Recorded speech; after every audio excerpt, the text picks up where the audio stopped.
Stay with us till the end. We've got a fundamental Q&A discussion with our state chairs. So I'm going to just move away from this presentation view and just do a everybody view. So everybody can be included here in the session. I guess I'll jump in and just ask, are there any questions from the floor from our attendees for the chairs? Yes, please feel free to type any questions you have related to the topic of fundamentals, any problems that you've encountered yourself or problems that you've had when teaching students. We would love to take some time to answer any of those questions. You have great experts here who can help you address those at this time.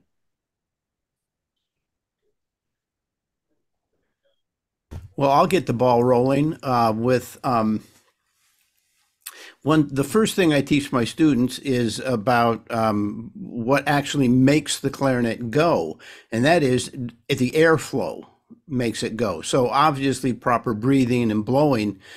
Everything else, to my view, comes from airflow. First of all, we get the reed vibrating, then we get the air going down the tube, and then the fingers have to cover the holes in such a way that the sound is pleasing. I call that smooth connections. But the point is, I think the fundamentals start with airflow, and then we start manipulating from there.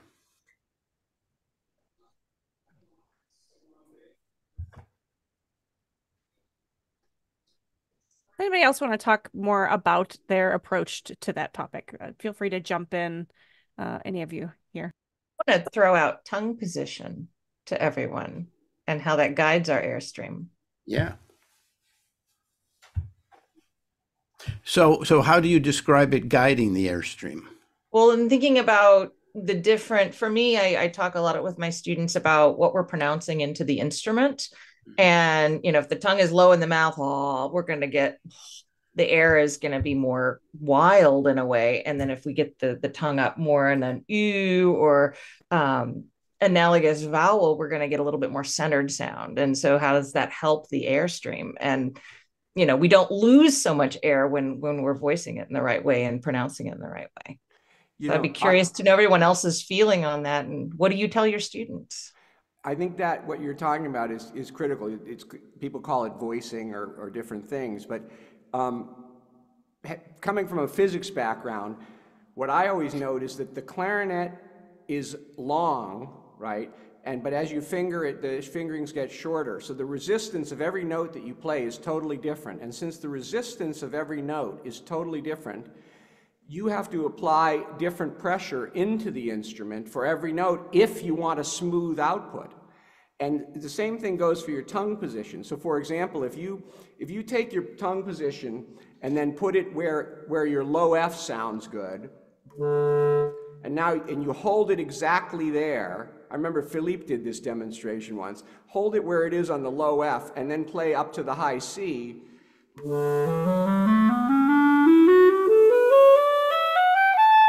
Your whole high register sounds horrible now because it's a great position for the low F and it's a horrible position up there. So as you're going up, you have to change the air pressure and the tongue position to match the need for the good sound, and you've got to find that by experimenting and then listening. In general, you'll find you got to raise the tongue up, but even in the middle, sometimes you have to lower it. Like in the throat register, you may have to lower it again, but in the upper register, you're going to have to raise it again. So it's a constant listening feedback loop.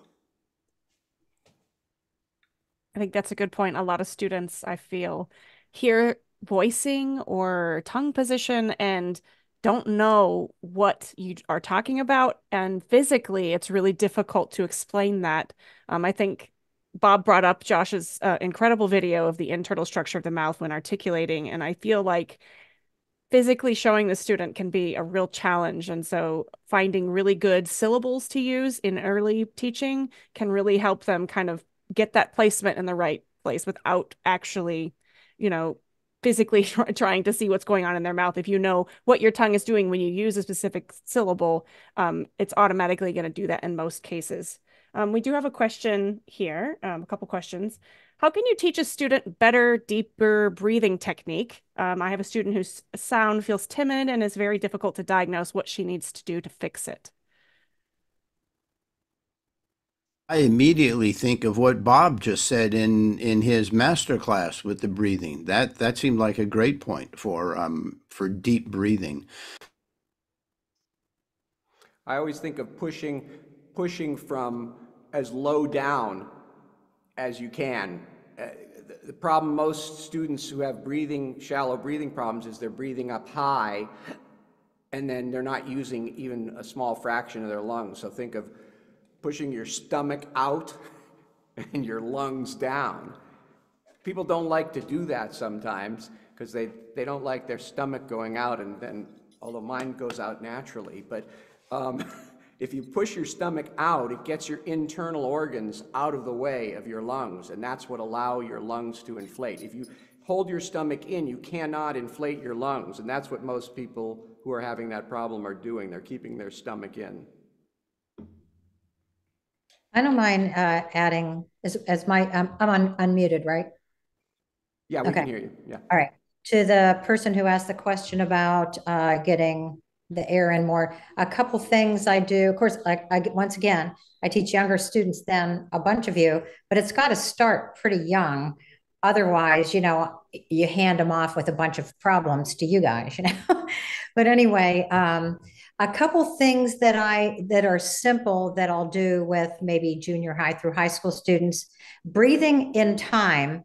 You know what I mean? That they, rather than them having slow air coming over a couple beats, I would rather see 1, 2, 3, speed on the air is coming in, and it also helps, expand your lungs faster.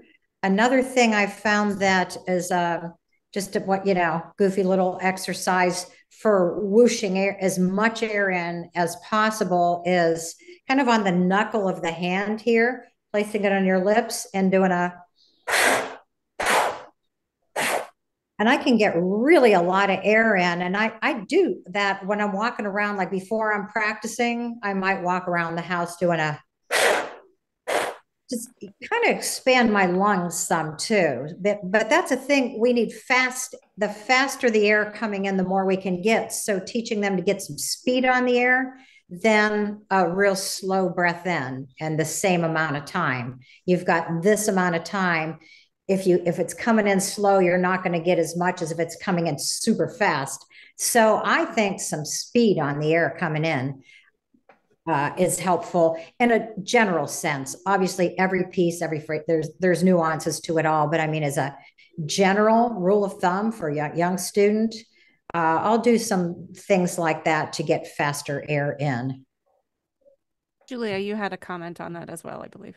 Yeah, I've got a couple things. One is I have a piece of PVC pipe in my office, and I have students breathe through that so they can actually feel what it feels like to breathe low. So they're breathing low. And then I have them notice that when they're breathing with that kind of opening, the pitch at which they breathe is an octave lower than their voice. And so I remind them to breathe an octave lower so they can get air in. Then I have this exercise, I set the metronome, and I usually start somewhere around 76, but I go as low as I can think the student can do it. And we both breathe in for 8 beats and then play for 8 beats. And then we breathe in for 7 and play for 9. Breathe in for 6 and play for 10. Breathe in for 5 and play for 11 until we're breathing in for 1 and playing for 15. And then that way they can actually start to increase the amount of air that they're getting in, because I tell them when you're breathing in for 8 beats, you're looking for places to put that air. And when you breathe in for 1, it has to be the same amount of air that's coming in. So, and then I have them start this on just an easy note, open G. And then we progress, and then we do that on notes that are more resistant, so that they can actually practice that. And then I work the speed down. But I start with a speed 72, 76, 80, something where they can actually accomplish it. And then I say, okay, I need you to do this for this many days, and then work it down. And then by usually about a week later, they're like, wow, I can take in so much more air. And obviously get rid of the air, because the whole idea is you get rid of all of your air that you've breathed in, so you have entirely empty lungs. The other thing I do is I have a student breathe out all of their air and play a low E. So if you get rid of every bit of air and try to play a low E, boy, you really feel the muscles you need to feel to push that air out. So it's kind of a three-step approach. What Stephen was talking about earlier was something I brought up very similar to what Julia is talking about. And that is that I used to work with a tuba player named Sam Palafian, and he had a great way of teaching people how to take in a lot of air. And that was to empty everything out of your lungs and just push, push, push, push, push. And then just wait a second until you are desperate for air, and then he used a PVC pipe, but we can use a barrel, your barrel or your bell, put it in your mouth, and the breath that comes in is very natural, and everything is what Julia said. It's I never thought of it being down an octave, but I like that. But it lowers everything, and you end up, the student then in particular, or we end up realizing how much air we can actually breathe in. I think a lot of times too, if you're teaching a student, maybe not in a band setting where you have a larger class, but a private student, and you have the space to have them lie down flat on the ground, and you can actually feel a little bit better. And when they're practicing, if they're repeatedly having a weak sound while they're seated, and sometimes just simply getting them to stand up will help, fix some misalignment in their breathing column and allow them to take in more air, something simple like that. So in a band setting, I think if you're working in a sectional or a larger group, just having the students all stand up and breathe together and playing, and having them use the term projection. When I was a student in my master's program, my teacher had a swirly thing on the wall very high up, and he would just slap at it when I wasn't using a full sound and just, say, hey, you're not directing your air up and pushing sound. And it's kind of a weird, obscure thing to say, but for some reason it made me do what he was asking without actually trying to explain it. I think sometimes after you've been in education for a long time, if you haven't been teaching younger students, you kind of get flowery words, and it may, you think a little bit too highly of how you should explain something, and sometimes doing and is just better than trying to explain it with words. Just have them do it and do it and do it to try to get them to experience that. Sometimes it's a matter of calibration of the person's perception and not necessarily a breathing problem. That is, some people think they're making a disgusting sound when they play a little bit louder because their calibration of their perception of their own sound is wrong, or the opposite, or they think they're playing too soft and they always overblow. And so people who chronically play nicely but too soft, it's not because they don't have air, but because they're grossed out by playing louder. So you have to say, no, blow louder, play it so that you think that it's grotesque, and I'll tell you if it's right. And then you can gradually recalibrate them and say, no, okay, see, when you played it twice as loud, it was even more beautiful, But they play softer because when they play louder, they think that they're too loud, It has to. Yeah, go ahead. Sorry, we have another question here from Brian. Have you helped students who suffer from Dupuytren's syndrome, contracture, whatever the term, and arthritis? And how do you approach dealing with these problems in your teaching? Oh, you mean like hand problems? I have a bent finger. I just sort of adjust to it. I think this is a more chronic issue. So students who suffer with, degenerative arthritis or arthritic problems in their career, how do you help them deal with that pain or any type of pain, really? This is appropriate. And we do have some of these resources for those of you who are here with our Health and Wellness Committee. And I do encourage you to reach out to them if you have questions related to these topics. They have some great resources and really great people on that committee that can answer some of these more detailed questions regarding health and wellness with clarinet playing. See. Anecdotally, I have a 92-year-old student. She's been studying with me for going on 10 years now. And she had a huge problem just covering the fingers. Her hands just shook too much. And I mean, just covering those holes was a real problem. We finally got her a closed hole instrument, you know, The who was it? plateau. Huh? Was it Yeah, a plateau plateau clarinet? clarinet. Mhm. And it's totally changed her life. You know, it's much, much better, and she's doing very well. So, you know, so maybe a plateau clarinet might be a problem for somebody that has pain issues like that. And I will mention we have an article coming up in the journal about plateau clarinets and accessibility options there. The DEIA committee is working on that. So if you have questions about that for us, you feel free to email me or look for that article in a future issue of the magazine. The good news is, I mean, I've had arthritis in this finger and this finger, and if it's not like severe arthritis, it tends to hurt for about a year and then go away. And you take like a leave or one of those things when it's hurting. And after about a year, you get a little bump in the finger, but it stops hurting. But if it's really serious, like, you know, degenerative kind of thing, you got to see a doctor. I mean, I don't know what else. There's no magic, right? Yeah, I would say a very similar thing. Of course, they need to make sure things are okay with their doctors. But if it's not really serious, kind of, there's different kinds of arthritis. Right.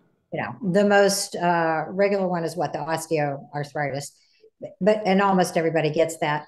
But some of the over-the-counter pain relievers, if their doctor's okay with it, that is, like Aleve has a arthritis formula, and Tylenol has arthritis formula. Some of those give really good relief. I mean, really good. I take them before I play. I only take one too. I don't even take two of them together. But you know, people would have to make sure that that is okay for them first of all. That's a good point. Make sure you talk to someone, a medical professional, before you take any regimen.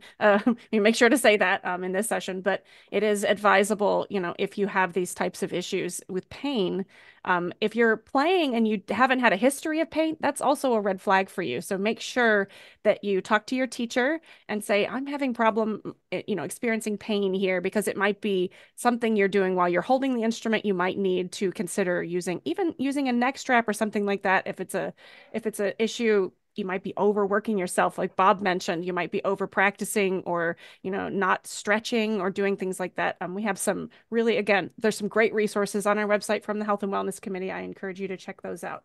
Look to the next question here. Does anyone have any tips for teaching bass clarinet? I have a student who is a great bass clarinetist, but can't get above a clarion A without pulling the whole instrument into an extreme angle beneath the chair to make the instrument speak. So any advice on that? I see a lot of you are addressing that in the chat, but if you have any experience, they have been able to make the sound on their own, playing their own instruments. So it doesn't seem like it's a mechanical issue. It does seem like it's more within the students playing.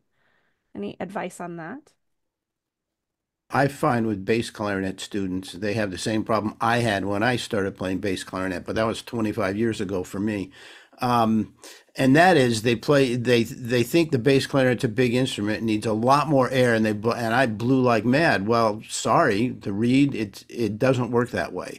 What I tell myself is just blow into the mouthpiece. Don't try to blow through the whole instrument. Just blow into the mouthpiece, get the reed vibrating, and keep it vibrating. And as you go up, keep it vibrating. We automatically play the clarion register with a more focused air column because it has more resistance. In the bass clarinet, it's the same, but it's different. You got to loosen up a lot. And if you push too much air, you're going to squash those notes. Now, teaching it is a different problem, but I think that's how I analyze it in any case. Yeah, the voicing on bass clarinet is totally different than clarinet. So if you're used to playing regular, you got to recalibrate your brain for that. It's a very different experience. I have a student going through that right now, and I'm basically just I think a lot of demonstration helps. When I play it on my instrument, which of course is different from theirs, but then they play it. Of course, you check out their instrument, make sure it's not a piece of junk. There are a lot of bass clarinets, especially intermediate model ones, that it is hard to play up there. Yeah, so sorry, I'm here, but So the problem seems to be fixed as soon as you get the angle to, like, if you pull the clarinet way underneath her chair, it's great. She can play all the top notes. And she can play all the top notes fine on my buffet. So I'm kind of stuck at where the solution is. We've looked into buying some other barrels or some necks, and we can't seem to find any that are just that you can buy. We're starting to look into making some out of, like, maybe 3D printing some or something, but that's a lot of work. So I'm hoping to not have to do all that work.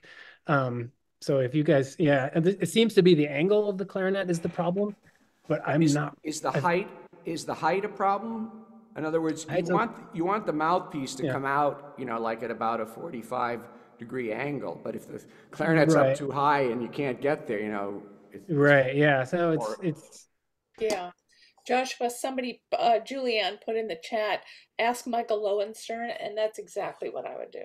There Sure. you go. Yeah. I'm a little, and again, I'll reach out to him, but one of the videos I've seen is people that do this head tilt thing. Yeah, that's no good. And that just seems like a chiropractic nightmare waiting. Oh yeah. So, yeah, I'll there's reach a out. lot of people in the chat who are offering. So Jared DeLeon, he offers custom printed necks through 3D printing, and then Stephanie is recommending that too. I trust this chat very highly, so definitely check that out. It could be it as they're suggesting. I suspect it's probably a neck issue specifically with that Yamaha. Yeah, great, thank you.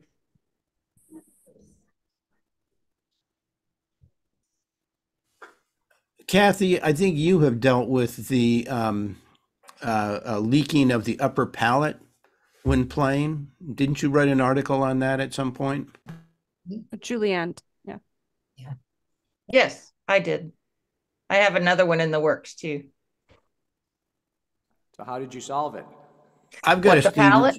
Yeah. She's brilliant. I have a brilliant student, but she can only last for so long, and then she starts leaking. So one of the biggest things I found, students this week in studio class, they don't align their bridge key to where the 1-in-1 actually seals the pad below the left-hand index finger. So the clarinet is completely leaking. And so they absolutely have no controller blow. So that's like the first thing I'll check. I'll check the rest of the instrument, all of those things, particularly if it's a problem that has come up out of nowhere. Sometimes it's a quick increase in playing time, and there's so many things that can cause it. Obviously, the internal fundamentals, air support, all of those things need to be checked in with. But my first place to go is checking the instrument, making sure the instrument isn't leaking. Next, mouthpiece. Is the mouthpiece warp? Something happened? Is the reed too strong, too soft? All those kinds of things. So equipment-related problems often impact it more than anything. So thank you. All great. I will look into sure. that. Any last questions for us? We're about finished up here, and we're ready for our last event, which is our awards ceremony. Very excited for that. What do you mean by leaking? Or specifically leaking of the keys, so where the air is not, the pads are not sealing completely against the instrument, or are you talking about a soft palate leak? Just looking for clarification there. I was talking about soft palate leak, and I think Julianne was too. Okay. Yeah. So the soft palate leak is if the student's playing and you hear as they're playing or clicks. And what I mean by leaking, if the pads aren't sealing, you're going to get air leaking out the instrument. So it's like there's no hold to the sound of the instrument. And that can cause the palate to go because of fatigue and manipulating the instrument in ways we shouldn't to get it to work. Yeah, the leaking pads cause the instrument to have much greater resistance. Yes. And that's going to force the air up your nose, basically, into the palate or whatever.